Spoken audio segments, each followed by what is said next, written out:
Third trick with automation is automating the panning, and I think this is one of my favorite things to do actually when I mix tracks. I think it adds an amazing kind of space to the track. You can kind of play around with the ears, especially if you're wearing headphones. You can make different parts feel like they're moving around within the track, and I do that with drums. I do it with a lot of sweeps and effects as well. So for example, you've got like a sweep that you want to make it feel like it's traveling. So I'll pan it to the left, and then I'll automate it so it sweeps all the way from the left to the center and then ends on the right. I just think all those things help to add to the depth and the kind of width and depth and the whole feeling of a bigger, more textured track, if you know what I mean, rather than keeping everything sort of pan center and it doesn't move. So let me just show you how to automate the panning. This is one way of doing it. So select A, and then on the drop down I've got pan here.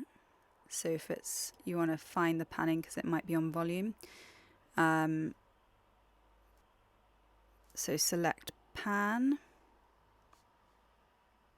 and click absolute. Cool. And then now here you can just draw in where you'd like it to pan from. So for example, if I go up here, that is panning to the left. So that here is a pretty hard pan to the left. So maybe I don't want it hugely pan to the left like that. So I'll do it around about here. And then I want it to go here to center, for example, and then pan to the right. So I'll just do that. And you can just play around. Just keep playing around with it, really. It's just pretty fun. You can do some crazy stuff. And so, yeah, just kind of visualize that. So it's up is to the left, down is to the right. And just think how you want, that particular part of the track to sound. I would advise against panning things that typically tend to stay in the center and tend to be more mono. So, for example, the kick drum. The snare, lead vocal.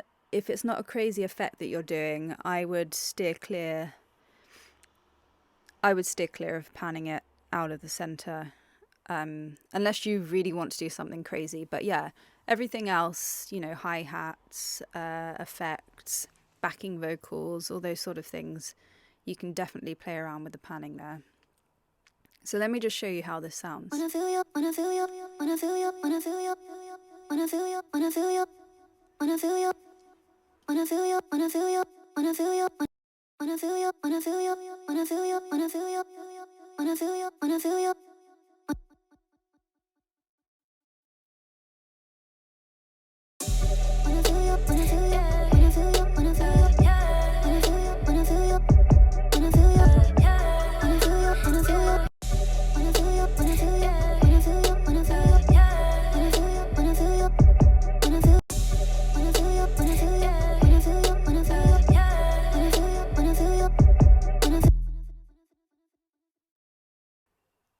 Great. So lastly, I'm going to show you this pretty cool plugin from Cable Guys, and it's called Pancake 2.